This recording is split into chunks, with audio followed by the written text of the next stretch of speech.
नमस्ते दोस्तों, AP horror story में आप सबका स्वागत है।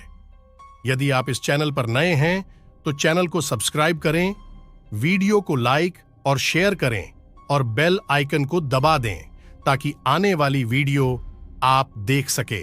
मेरा नाम सुनील है और मेरे ग्रुप में 7 से 8 दोस्त रहते थे। एक दिन की बात है जब हम किसी होटल में बैठे थे और बैठे बैठे बोर हो रहे थे। तभी मेरे दोस्त राजू ने कहा, यार ऐसे बैठने से तो अच्छा है कि हम किसी ऐसे जगह पर जाएं जहां मन को शांति मिले और अच्छा महसूस लगे। राजू का बात सुनकर संजीव ने बोला, वैसे तो ये आइडिया बुरी नहीं है, पर आज कुछ ऐसा करेंगे कि मन को अच्छा लगने के साथ साथ डर लगने का भी एहसास हो। और इन बातों को सुनकर अरुण ने झट से बोला, हाँ यार, ये बात तुम अच्छी कही, लेकिन हम सब ऐसी जगहों पर चलेंगे जहां डर लगने की संभावना ज्यादा हो, और इसके लिए हम सब पास वाली जंगल की खंडहर में चलेंगे। लेकिन एक दोस्त जो भोलू नाम का था, वो बहुत ही डर गया और कहने लगा, यार हम क्यों अपनी जान को जोखिम में डालें? मेरी दादी ने उस जंगल में जाने से मना की है। कहते थी कि वो पास वाली जंगल के खंडहर में एक चुड़ैल की वास है। जो वहां गए हैं वो आज तक वापस लौटकर नहीं आए हैं। तो फिर हम लोग क्यों वहां मरने जाएं? और इतनी बात सुनकर अरुण ने बोला, अबे यार ये सब सिर्फ एक कहानी है, तू चलना, जो होगा देखा जाएगा। और राजू ने बोला, अबे तू इतनी डरते क्यों हो? एक एक बोतल मारेंगे फिर चुड़ैल की ऐसी की तैसी। और राजू की ये बात सुनकर आपस में सब जोड़ जोड़ से हंसने लगा। फिर संजीव ने बोला, अबे यार बहुत मस्ती हो गया, अब थोड़ा काम की बात हो जाए। सुनील ने कहा, हाँ क्यों नहीं, बिल्कुल। और संजीव ने बोला, कौन कौन जंगल जाने के लिए तैयार हो? और ग्रुप में बैठे सारे दोस्त हाँ ही बोले और जंगल जाने के लिए तैयार हो गए। और होटल से एक एक करके सारे दोस्त जंगल की ओर जाने वाले रास्ते में चलते रहे। और थोड़ी दूर जाने पर लोमड़ी की डरावनी सी आवाज आने लगी और भोलू डर गया। फिर राजू बोला, तू चलना, वो तेरी दादी की कहानी सिर्फ एक अफवाह है और कुछ भी नहीं। फिर भोलू बोला, अबे ये अफवाह नहीं, सच है। लेकिन हम सब अपनी धुन में मस्त होकर जंगल की तरफ बढ़ते ही रहे। और थोड़ी देर बाद हम सब पहुंचकर जंगल के अंदर जाने वाले रास्ते को खोजने लगे। और वो रास्ता मिल गया और धीरे धीरे सभी लोग जंगल के अंदर बढ़ते रहे। जब हम लोग घना जंगल में पहुंचे तब भोलू बोला, अबे यार इसके आगे अब कोई मत जा, आगे जाने से कुछ फायदा नहीं। लेकिन हम सब भोलू की बात पर ध्यान ही नहीं दिए और आगे चलते रहे। और थोड़ी दूर पर वो चुड़ैल वाली खंडहर दिखने लगी। लेकिन जब हम रास्ते में थे तब मुझे किसी के चलने की आवाजें सुनाई देने लगी, लेकिन हम नजरअंदाज कर दिए। कोई जानवर समझ के और चलते रहे, लेकिन थोड़ी दूर जाने पर फिर से वही आवाज सुनाई दिया। तब मुझे भोलू की बात याद आने लगा।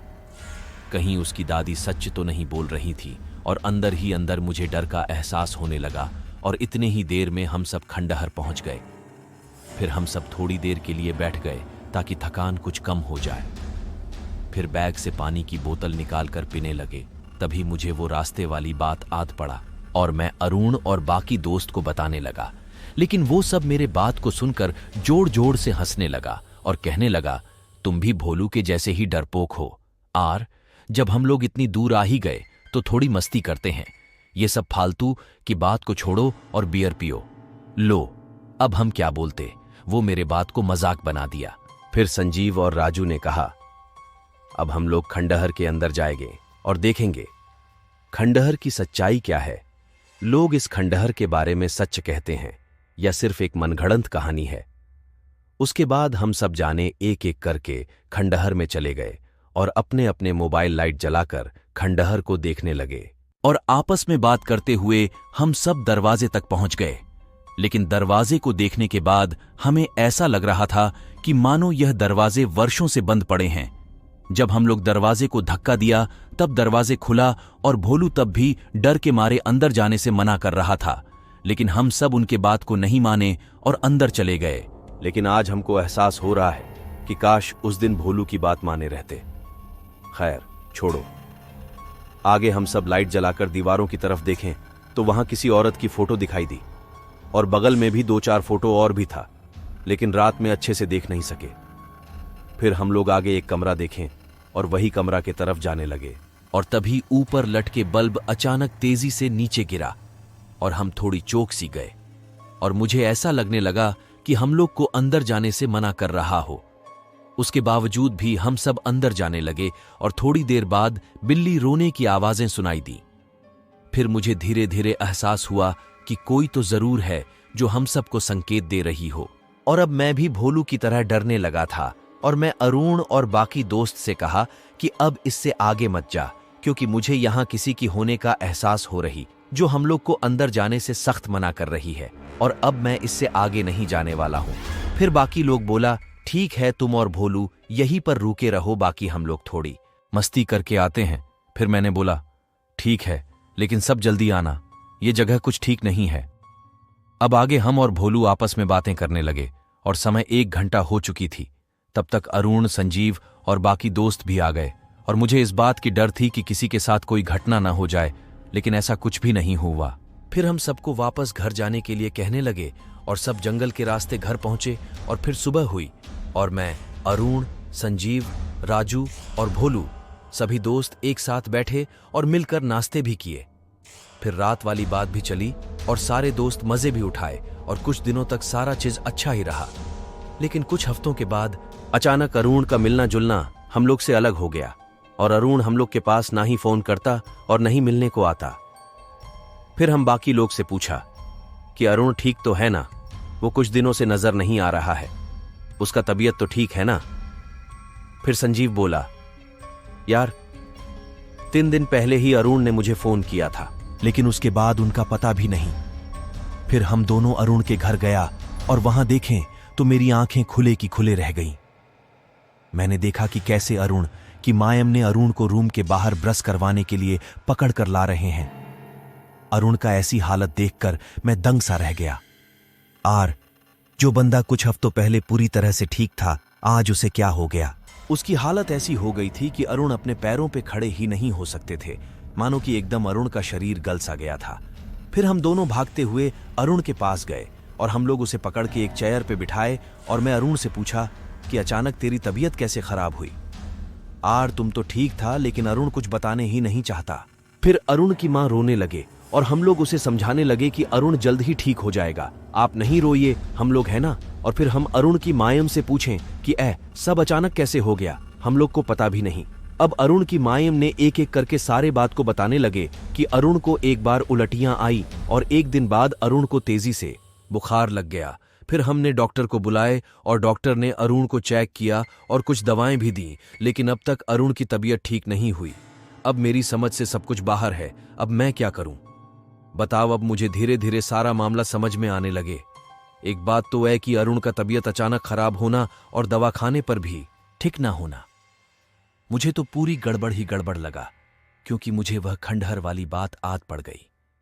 अब मैं और संजीव पहले भोलू और बाकी दोस्त को बताया और सुनकर सब दंग सा रह गया। अब मैं संजीव को बोला कि अब तुम जल्दी से बाइक चला और सीधा उस तांत्रिक के घर ले चल। बाकी के बात में बाद में बताऊंगा। और हम दोनों निकल पड़े। जब हम लोग थोड़ी दूर पहुंच गए थे तभी बाइक पंचर हो गई और हम लोग धक्का देते देते दुकान तक पहुंचे और पंचर को बनवाए और फिर तांत्रिक के घर तक पहुंचे। तब मुझे संजीव ने बोला, अबे यार तू इस तांत्रिक के पास क्यों आया। फिर हम बोले कि तुमको सारा चीज पता चल जाएगा, थोड़ी इंतजार करो। संजीव बोला, ठीक है, देखता हूं। अब मैं तांत्रिक के पास गया और उन्हें अरुण के बारे में बताया कि मेरा दोस्त अरुण का तबीयत ठीक नहीं हो रही है। उन्हें डायनेक्टर से चेक भी करवाए, लेकिन वो अब भी ठीक नहीं हुआ। फिर तांत्रिक ने एक पितल का थाली निकाली और थोड़ी सी अरवा चावल, और उन्होंने मशान का नाम लेके उस पितल के थाली में अरवा चावल को रख दिया और वह तांत्रिक अपना कुछ मंत्र का उच्चारण करने लगा। उसके बाद हम दोनों को सबसे पहले बाइक पंचर वाली बात को बताया और कहा कि तुम लोग को रास्ते में ही किसी ने रोकने का प्रयास किया, क्या यह बात सच है। फिर मैंने बोला, हाँ यह बात तो सच है। और ये सब देखकर संजीव का हवा निकल आई और कहने लगा, ये सब बातें इसे कैसे पता। और तांत्रिक ने संजीव की बात को सुनकर बोला, मुझे तो और भी बातें पता है। और एक एक करके बताने शुरू किया और वो खंडहर की बात भी बताया और बोला कि सारा खेल वहीं उसी खंडहर से शुरू हुआ है। वहां किसी चुड़ैल की वास है जो उस दिन तुम लोग को खंडहर जाने से रोक रही थी, लेकिन तुम लोग फिर भी चले गए। और तब तक तो ठीक था, लेकिन तुम्हारे दोस्त अरुण ने एक और बड़ी गलती कर दी। वहां रखे एक छोटी सी मूर्ति को चुरा के जिसका खामियाजा अब तक भुगत रहा है। क्या यह सब बातें सच हैं? अब मैं और संजीव उस तांत्रिक के बात सुनकर हैरान हो गए और मैंने बोला, हां, ये सब सारी बातें सच हैं, लेकिन गुरुजी, आप मेरे दोस्त को बचा लीजिए, वरना उनकी जान नहीं बचेगी। और मैं थोड़ा डर सा गया था कि अब आगे क्या होने वाला है। वो चुड़ैल तो अरुण को मार ही डालेगी, लेकिन अब मैं कर भी क्या सकता। मेरे पास सिर्फ एक ही रास्ता था, और वह था तांत्रिक, जिसके जरिए अरुण की जान बच सकता। और मैं तांत्रिक से पूछा कि इस खंडहर वाली समस्या से निजात कैसे मिले, कैसे बचा जाए। फिर तांत्रिक ने बोला कि मेरे पास सिर्फ एक उपाय है। अगर तुम करना चाहो तभी मैं बोलूंगा, वरना छोड़ो। इसके लिए तुम्हें एक जान को बचाने के लिए एक जान को देना पड़ेगा, और अगर ऐसा नहीं करते तो चुड़ैल की कैद से तुम्हारे दोस्त अरुण को आजाद भी नहीं कर सकते। लेकिन डरते डरते पूछा कि किसकी जान देने पड़ेगी। फिर उस तांत्रिक ने बोला किसी बांगते मुर्गे को लाना होगा, और मैंने बोला ठीक है, मैं बांगते मुर्गे को ले आऊंगा। लेकिन अब भी समस्या खत्म नहीं हुई कि एक और बड़ी समस्या खड़ी हो गई। और फिर उस तांत्रिक ने कहा कि जिस मूर्ति को उस खंडहर से लाया, उस मूर्ति को 12 बजे रात किसी शमशान में जाकर गाड़ना पड़ेगा, और उसके लिए तुम दोनों को मेरे साथ चलना पड़ेगा। फिर मैं सोच के देखा कि अब और कोई रास्ता भी तो नहीं है, और मैंने हाँ बोल दिया। और उस तांत्रिक ने हम दोनों को अगले रात 12 बजे सामान को लेके बुलाया, और हम दोनों दोस्त अगले रात को उस मूर्ति और मुर्गा को लेकर गया। और मूर्ति को ले जाते वक्त रास्ते में डर भी लग रहा था, लेकिन इसके लिए हम दोनों को उस तांत्रिक ने एक मशान की टुकड़े दिया था, जिससे वह चुड़ैल कुछ कर न पाए। और हम दोनों दोस्त रात को 12 बजे मरघट में चल गए, जहां पर तांत्रिक पहले ही पहुंच गया था, और उन्होंने हम दोनों पर अपने तंत्र विद्या से नजर रखे हुए थे, जिससे हम दोनों को रास्ते में आते समय चुड़ैल अटैक न कर दे। और हम लोग को भी लग रहा था कि कोई चीज है जो इस मूर्ति की तरफ अपनी ताकत लगा रही है, लेकिन उस मशान की टुकड़े के कारण उसका असर ही कमजोर हो रही थी। लेकिन हम दोनों दोस्त जैसे तैसे पहुंच ही गए, और अब वहां तांत्रिक ने हमसे मूर्ति और मुर्गा को मांगा। उसके बाद तांत्रिक ने हम दोनों से कहा कि तुम लोग मेरे पीछे बैठो, और हम तुम दोनों को अपने मंत्र से बांधूंगा। लेकिन एक बात को अच्छी तरह से याद रखना कि जो रेखा को हम तुम लोग के बगल से खींचूंगा, उस रेखा के बाहर तुम लोग भूल के भी नहीं आना, वरना जान जा सकती है और मैं कुछ भी नहीं कर पाऊंगा। फिर हम दोनों ने कहा, ठीक है, हम लोग इस बात को ध्यान में रखूंगा। फिर तांत्रिक ने बोला, अब मैं अपना काम शुरू करता हूं। और तांत्रिक ने हम लोग के बगल से अपने मंत्र का उच्चारण के साथ साथ एक रेखा खींची। उसके बाद तांत्रिक ने अपने थैला से मशान निकाले और अपने हाथ काटकर खून की आहुति देने लगी, और उस मशान से कहने लगे, है मशान, तुम जागो, तुम्हें मेरी इस खून की आहुति की कसम, तुम जाव और अरुण को चुड़ैल की वश से आजाद कराव। और तांत्रिक के इतनी बात कहते ही मानो कि उस मरघट में सारे प्रेत आत्मा जाग उठी हो और तरह तरह की आवाजें सी होने लगी हों। लेकिन एक बात तो तय थी कि ये सारे चीज उसी मशान ने कर रहा हो।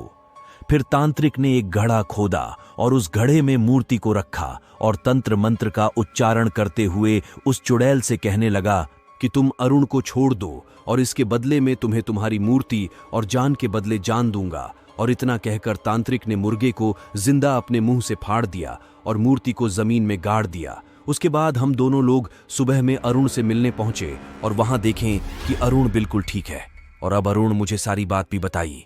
तो भाइयों, अगर आपको ये कहानी अच्छी लगी तो एक लाइक जरूर कर दें, क्योंकि बहुत ही मेहनत से हम आप लोगों के लिए वीडियो बनाते हैं।